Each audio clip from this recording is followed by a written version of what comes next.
السلام علیکم ورحمۃ اللہ جی، یہ پوچھتے ہیں کہ اگر نبی کریم صلی اللہ علیہ وسلم کا وسیلہ جائز نہیں تو پھر اذان کے بعد جو دعا ہے اس میں تو وسیلہ دیا جاتا ہے۔ دیکھیں، اذان کے بعد جو دعا ہے اس میں آپ کیا کہتے ہیں؟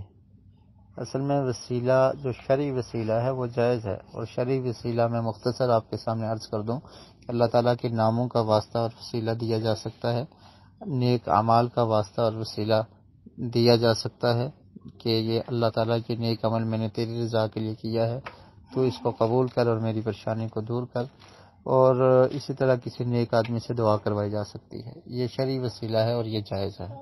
باقی اس کے علاوہ کسی میت کا یا کسی ولی کا، کسی پیر کا، اور جو لوگ فوت ہو چکے ہیں یا زندہ ہیں، کہنا کہ ان کے وسیلے سے ہمیں یہ چیز مل جائے، ان کے واسطے سے ہمیں عطا کر دے، کہ اللہ تعالیٰ ڈائریکٹ ہماری سنتا نہیں اور ان کے ذریعے سنتا ہے، ان کی بات موڑتا نہیں، ہماری سنتا نہیں، تو اس طرح کا وسیلہ یہ بدعت ہے، یہ درست نہیں ہے۔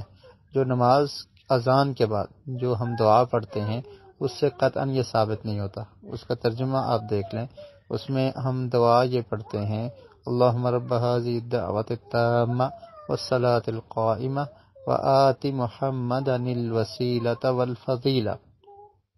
اور اس دعا کے بارے میں نبی کریم صلی اللہ علیہ وسلم نے ارشاد فرمایا کہ جو انسان اذان کو سنتا ہے اور اس کے بعد مجھ پہ درود پڑھتا ہے اور درود کے بعد میرے لیے وسیلے کی دعا کرتا ہے تو اس کے لیے میری شفاعت واجب ہو جاتی ہے کہ میں اس کی شفاعت کروں گا۔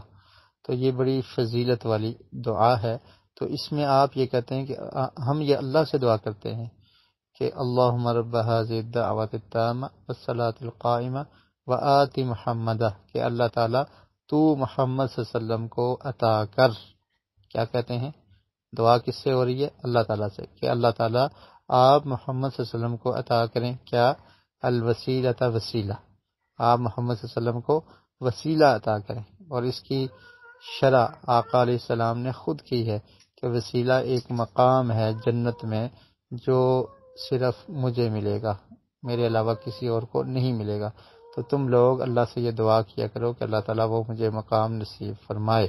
تو یہ تو ہم دعا کر رہے ہیں کہ اللہ تعالیٰ آپ آقا علیہ السلام کو، پیارے رسول صلی اللہ علیہ وسلم کو، محمد رسول اللہ صلی اللہ علیہ وسلم کو وسیلہ عطا کریں۔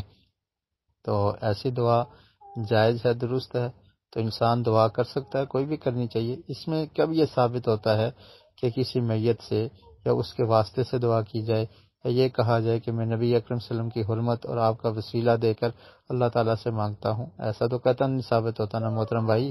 تو اس لیے صرف جہاں پر وسیلے کا ذکر آ جائے تو اس سے آپ اپنا بدعتی وسیلہ ثابت کرنے کی کوشش نہ کریں، بلکہ اس کو پڑھیں، اس کو سمجھیں کہ الفاظ کیا ہیں، اس کا معنی کیا ہے، مفہوم کیا ہے، اور کون سا مسئلہ یہاں سے اخذ ہوتا ہے۔